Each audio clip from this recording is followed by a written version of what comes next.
అమరావతి అభివృద్ధి కనిపించాలంటే పచ్చ కళ్ళద్దాలు వేసుకొని చూడాల్సిందేనంట. పచ్చ కళ్ళద్దాలు వేసుకొని చూస్తేనే అమరావతి అభివృద్ధి మనకు కళ్ళకు కట్టినట్లు కనపడుతుందట.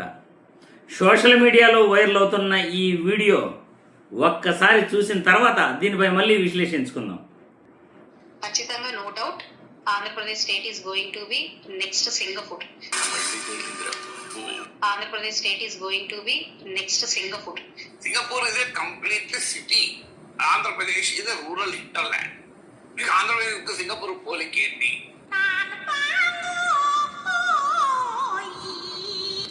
ఒక చిన్న యుద్ధం వస్తే దుబాయ్ అల్లాడిపోతుంది.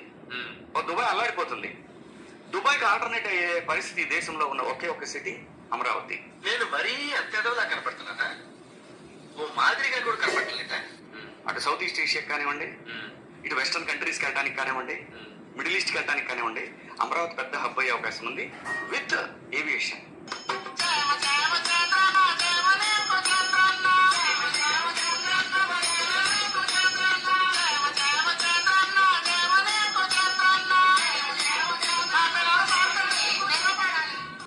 చూసారుగా, ఆరు లేదు సూరు లేదు, కొడుకు పేరు సోమలింగడు అన్నాడట.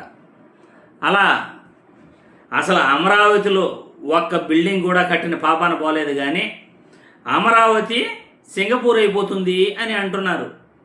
చంద్రబాబు ఏది చెప్తే అది వాళ్ళ నాయకులు వాళ్ళ కార్యకర్తలు తూచే తప్పకుండా కళ్ళు మూసుకుని మరీ చెప్పేస్తుంటారు.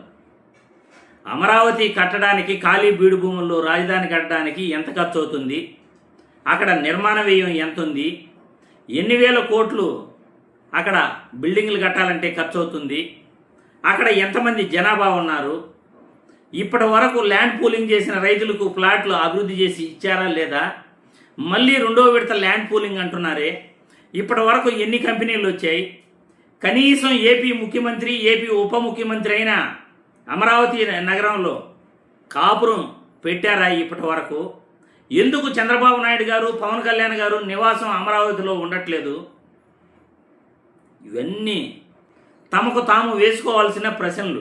సింగపూర్ అనేది ఒక సిటీ, ఆంధ్రప్రదేశ్ 100% గ్రామాలతో కూడుకున్న ఒక రాష్ట్రం. మరి సింగపూర్ అయిపోతుందట ఏపీ. ఎప్పటికి అవ్వాలి, ఎలా అవ్వాలి? 15 సంవత్సరాలు ముఖ్యమంత్రిగా పనిచేసిన చంద్రబాబు నాయుడు ఏ రోజు విద్యా వ్యవస్థలో మార్పు తెస్తామని కానీ, వైద్య రంగంలో మార్పు తెస్తామని కానీ, ఒక్క ఉద్యోగం ఇస్తామని కానీ ఆయన ఏ రోజు అనుకోలేదు. కార్పొరేట్ రంగాలను ప్రోత్సహించాడు. ప్రభుత్వ భూముల్ని విచ్చలవిడిగా ఇప్పుడు కూడా అమ్మేస్తా ఉన్నాడు. ఉచితంగా 99 పైసలకే ప్రభుత్వ భూములు ఎవరు వచ్చినా వాళ్ళకి ఉచితం అంటున్నాడు. లోపాయకారి ఒప్పందాలు ఎన్ని జరుగుతాయో మనకైతే తెలియదు. ప్రభుత్వ మెడికల్ కాలేజీలని ఉచితంగా ఇస్తారట, ప్రభుత్వమే జీతాలు ఇస్తుందట, ప్రభుత్వమే ఖర్చులు పెడుతుందట, కానీ ప్రైవేటు వాళ్ళ చేతుల్లో ఆ మెడికల్ కాలేజీ ఉంటుందట. అన్నీ ప్రభుత్వమే ఇచ్చేటప్పుడు ప్రభుత్వ మెడికల్ కాలేజీలు ప్రైవేటు వాళ్ళ చేతుల్లో ఎందుకు ఉండాలి? ఇది చంద్రబాబు నాయుడు చేసే సంస్కరణలు. అలాంటి చంద్రబాబు నాయుడు అమరావతిని అభివృద్ధి చేస్తాడట. ఆయన అభివృద్ధి చేస్తే సింగపూర్ అయిపోతుందట. మరో సింగపూర్, మరో అమెరికా, మరో స్విట్జర్లాండ్, ఇలా టీడీపీ నాయకులు ప్రచారం చేసుకుంటూ పోతున్నారు. అమరావతిలో అభివృద్ధి చూడండి ఎలా ఉందో అంటారు. నీళ్లు తోడడానికి మొన్న 450 కోట్లు ఖర్చు పెట్టారు. కంప కొట్టడానికి మొన్న 40 కోట్లు కావాలన్నారు. ఇలా ముళ్ళ పొదలు కొట్టడానికి, నీళ్లు తోడడానికి, వర్షపు నీటిని తోడడానికే ఇప్పటి వరకు అక్కడ పనులు జరుగుతున్నాయి. చిన్నపాటి వర్షం పడితే ఒక నదిలా మారిపోతుంది ఆ ప్రాంతం అంతా కూడా.